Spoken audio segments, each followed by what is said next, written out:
Hi everybody, this is my ramble about dinosaurs and birds. Kirk rambles about random stuff. I grew up as a geeky child, and one thing that every science geek knows is that humans and dinosaurs never coexisted. That's right.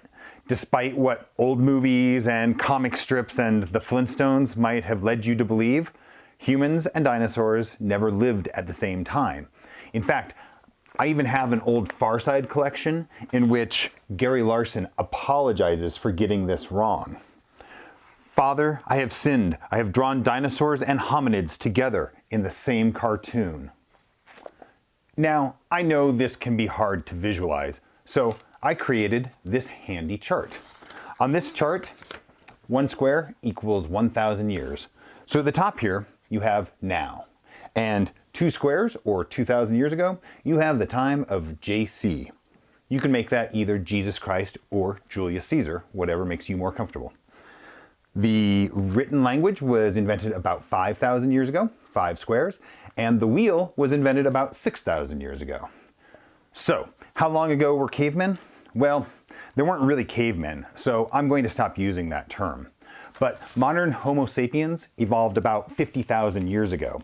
50 squares takes us down to the bottom of the first page. Primitive Homo sapiens evolved 300,000 years ago, which takes us 6 pages down.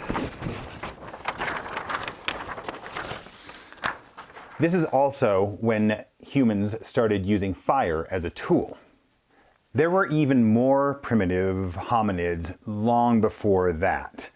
If you ran into one of these in the wild, you probably wouldn't really have thought of them as a human, maybe a weird ape of some sort. Primitive hominids evolved about 3 million years ago, which takes us down about 60 more pages. I didn't actually bother to make this graph because I don't actually have as much free time on my hand as you might think. 3 million years ago is a long time, so humans and dinosaurs must have lived together, right? Well, the dinosaurs were wiped out by something that we now call the Cretaceous-Paleogene extinction, or KPG event. That's when that giant asteroid hit the Earth and wiped out pretty much every land animal that was more than 60 pounds. But here's the thing. The KPG event was 66 million years ago. If I had put that on the same graph, that would have taken 66,000 more squares, or 1,320 pages. That's almost 3 reams of paper. And not even I am so bored that I'm going to make that graph. So, as you can see, there's a lot of time between page 60, when hominids first evolved, and page 1,320, when the dinosaurs got wiped out. But here's where things get a little bit tricky, because not all of the dinosaurs were actually wiped out by the KPG event. For a long time we thought that they were, but we now know that there was a genus of dinosaurs that survived.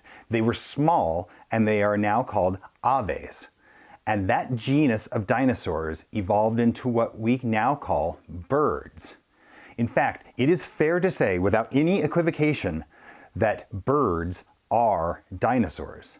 It's worth noting that in some sciences, they actually still refer to birds as avian dinosaurs. So humans and dinosaurs did live together. In fact, when humans got to Madagascar and New Zealand, there were giant birds living on both of those islands, like the elephant bird and the moa. And humans had to fight and hunt these birds. They were much bigger than ostriches or emus.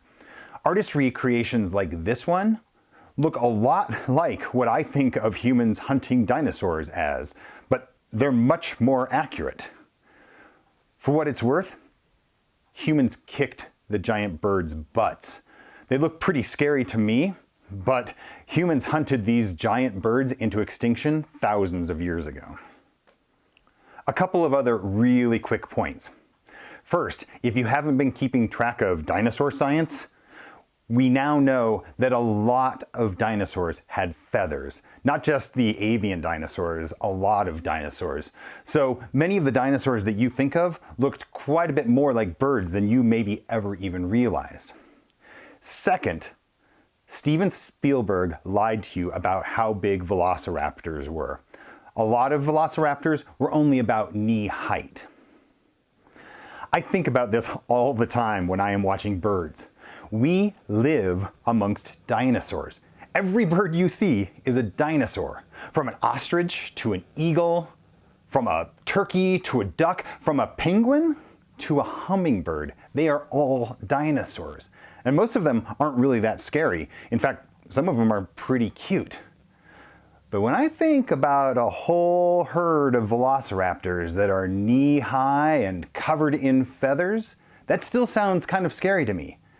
I think about this almost every time I go by a flock of geese. Because if you imagine them with slightly bigger heads and as hunting carnivores, it's pretty easy to imagine geese as those velociraptors with feathers. Kind of scary, huh? And that is my ramble about dinosaurs and birds. Kirk rambles about random stuff. By the way, if you've ever wondered what dinosaur might taste like, I can now tell you definitively that at least some dinosaurs taste exactly like chicken.